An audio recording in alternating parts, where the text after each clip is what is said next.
Hola, buenas noches. Esta semana la política argentina ha mostrado su naturaleza, casi diría ficcional, ¿no?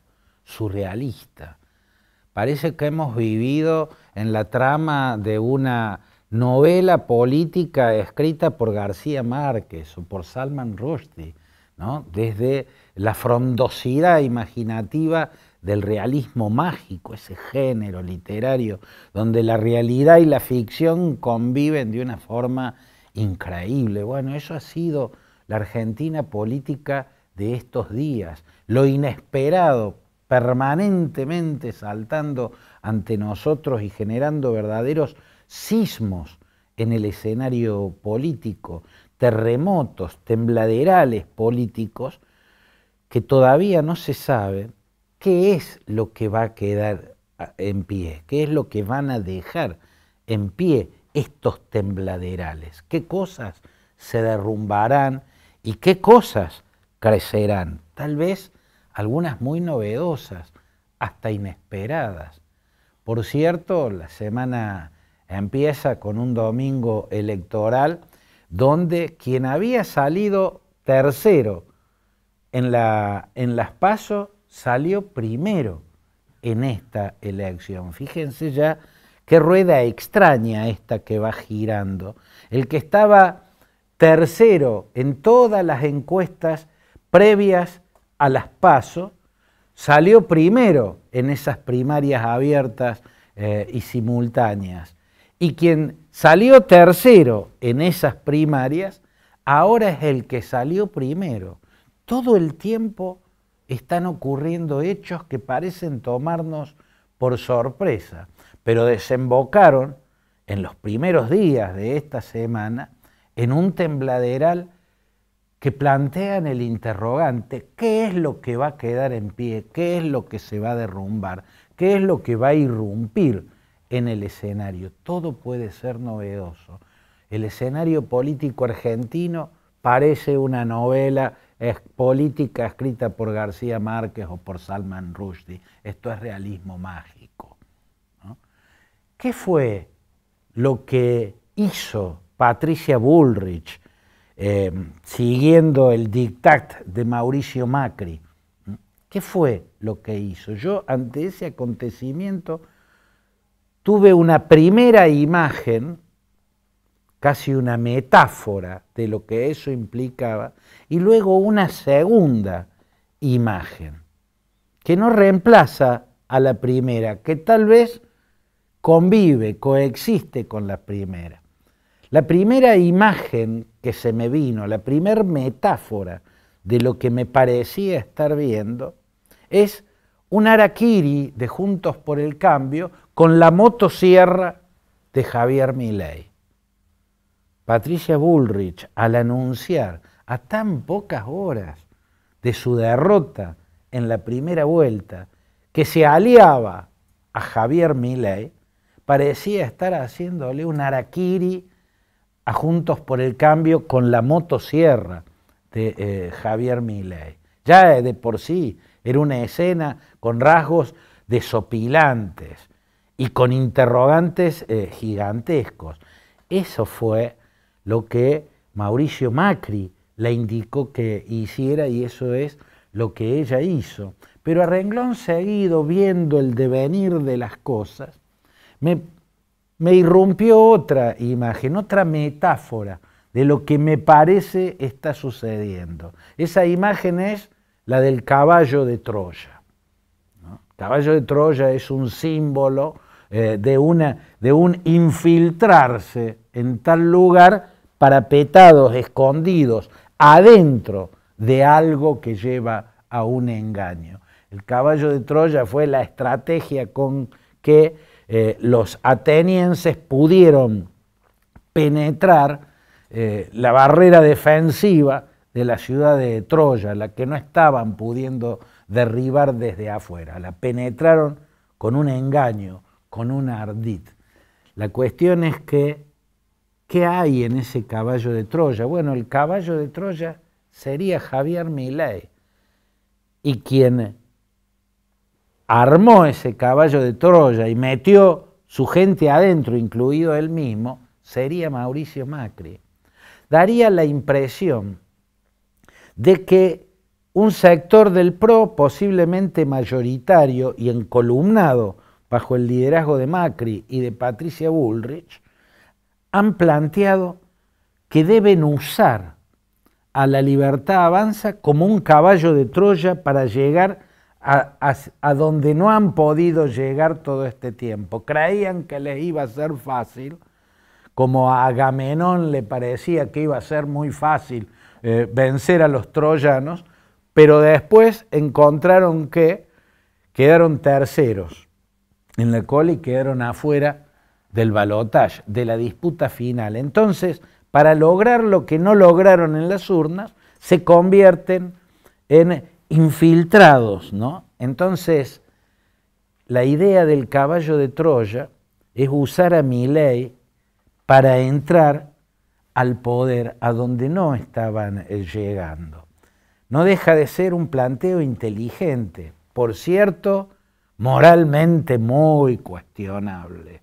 Desde la decencia política, desde los mejores instintos políticos, una estrategia que parece sin escrúpulos, pero una estrategia al fin, y en la Argentina nadie muestra muchos escrúpulos, tampoco Javier Milei, a quien parecen ese segundo puesto que no esperaba. Milei esperaba ganar en primera vuelta, aunque no descartaba pasar a un balotaje.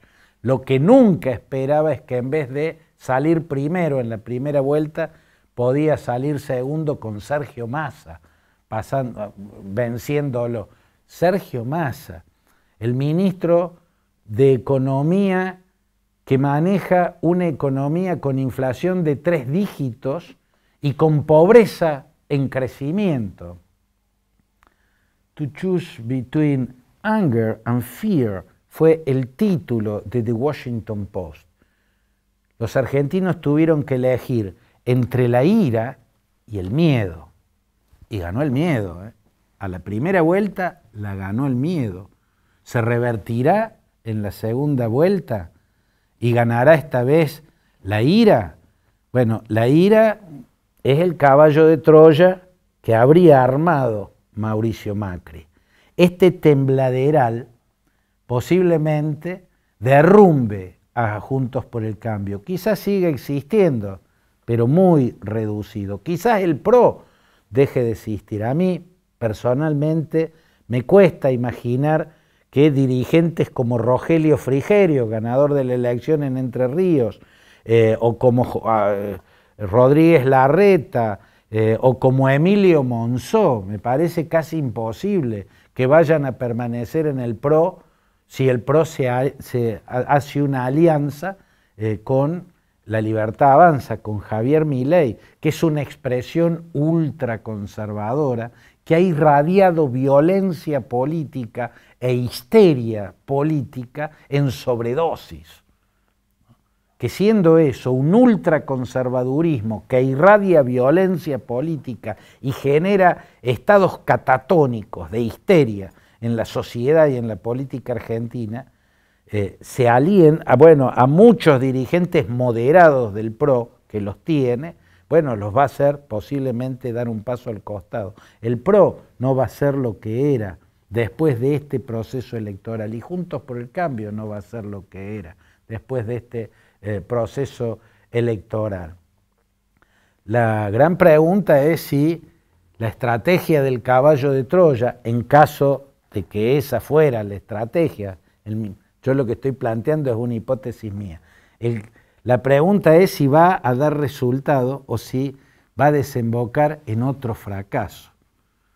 Porque si a la segunda vuelta la gana Sergio Massa, que la noche misma de la elección, por el resultado y por la diferencia entre el discurso y la escenificación de ese discurso y el discurso que había hecho Javier Milei, es como que lo miraba desde arriba. Quien salió mejor posicionado es este ministro de Economía, que es la cabeza de hecho de un gobierno con presidente fantasmagórico, con un no presidente, Alberto Fernández, con una vicepresidenta que conspira contra su propio gobierno y que está concentrada en sí misma y en resolver sus problemas judiciales, un desgobierno, un gobierno que llevó a un fracaso calamitoso, siendo la cabeza de hecho y el ministro de Economía de ese fracaso político y de ese estropicio económico, lo que estamos viviendo los argentinos.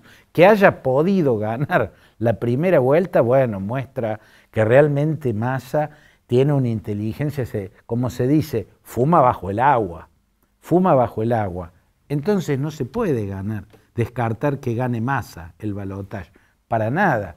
Y si gana Massa, esta estrategia casi ficcional, casi surrealista, el caballo de Troya con el que el macrismo se va a meter en el poder al que no podía llegar a través de las urnas, va a terminar en un rotundo fracaso y en otro suicidio político, en otro harakiri con la motosierra de Milei. Nadie sabe qué va a pasar. En Argentina los procesos electorales en este último tiempo son monedas en el aire, ¿no? En principio, un gobierno de Sergio Massa va a ser el final del kirchnerismo, un final con cuidados paliativos, pero es la extinción.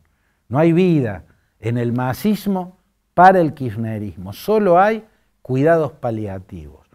Yo creo que tiene razón Jorge Lanata cuando dice Massa no es kirchnerista, Massa es peronista. Creo que ese es el análisis correcto de Sergio Massa. Y el gobierno de Milei, ¿qué va a ser? Es un interrogante. Puede terminar siendo un gobierno de centro derecha, si ese caballo de Troya tiene éxito y lo manejan personas más centradas. En los alrededores de Milei hay una sola persona capacitada, con prestigio, Diana Mondino. Fuera de Diana Mondino, lo demás es de esquicio, extremismo y descerebración prácticamente. Todo está por verse en la Argentina. En todo caso, lo que está claro es que falta el capítulo final de lo que hasta ahora parece una novela política escrita por García Márquez o por Salman Rushdie. Fantasía en su mayor expresión.